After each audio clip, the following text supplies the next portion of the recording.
Hello friends, आज हम सीखेंगे न्यूटन्स लॉ। न्यूटन जो थे उन्होंने लॉ ऑफ मोशन के 3 फंडामेंटल प्रिंसिपल्स दिए थे जो आप यहाँ पर देख सकते हैं।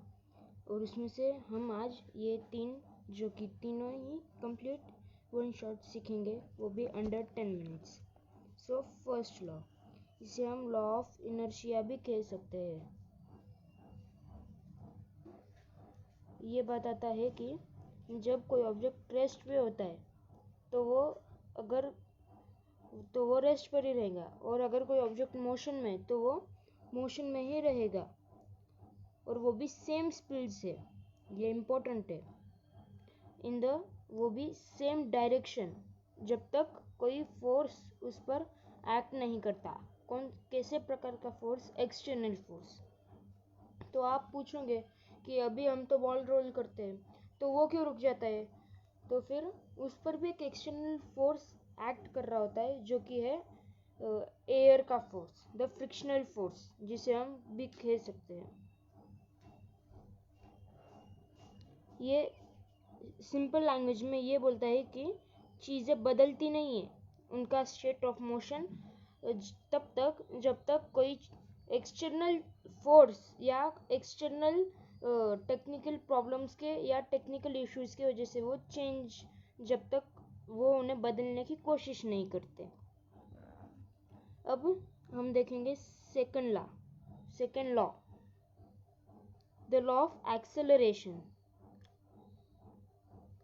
ये बोलता है कि कोई एक एक्सेलरेटेड ऑब्जेक्ट्स डिपेंड करता है मास, उस ऑब्जेक्ट के मास और वो जो ऑब्जेक्ट है उस पर कितना फोर्स अप्लाई किया गया है।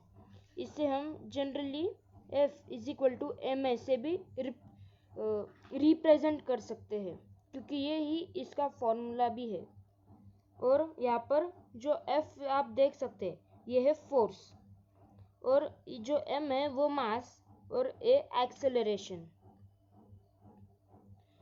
जो अगर हम ज़्यादा फोर्स लगाएंगे तो ऑब्जेक्ट ज़्यादा तेज़ी से एक्सेलरेट होगा, और जो भारी चीज़ें हैं उन्हें ज़्यादा फोर्स लगता है। इसलिए हल्की चीज़ों को हल्की हाथ से भी धक्का दिया तो वो आगे बढ़ जाते हैं, आगे जा सकते हैं सिंपली।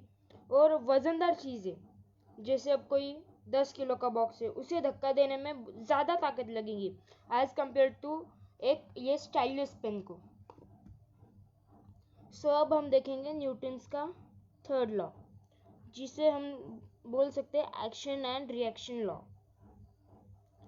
ये आपने बहुत ये फेमस भी है कि every action there is an equal and opposite reaction. मतलब अब मैं कोई चीज़ को धक्का दे रहा हूँ तो उसके लिए एक इक्वल रिएक्शन भी है, जैसे मैं धक्का दे रहा हूँ, और अपोजिट रिएक्शन भी है कि सामने से मुझे फ्रिक्शनल फोर्स लग रहा है।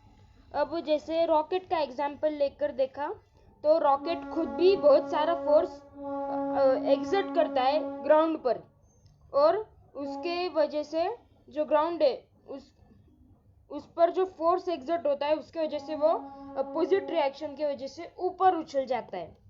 यही प्रिंसिपल की मदद से आज रॉकेट्स स्पेस में जाते हैं।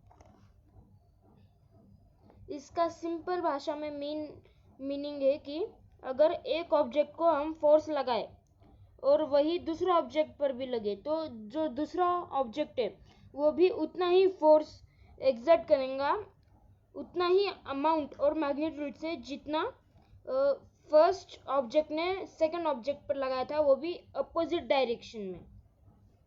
अब आप पूछोगे हमें ये क्यों समझना चाहिए, ये क्या काम के हैं? तो ये हमें मदद करते हैं ऑब्जेक्ट्स के बिहेवियर के बारे में, वो भी अलग अलग सिचुएशंस में समझने के लिए।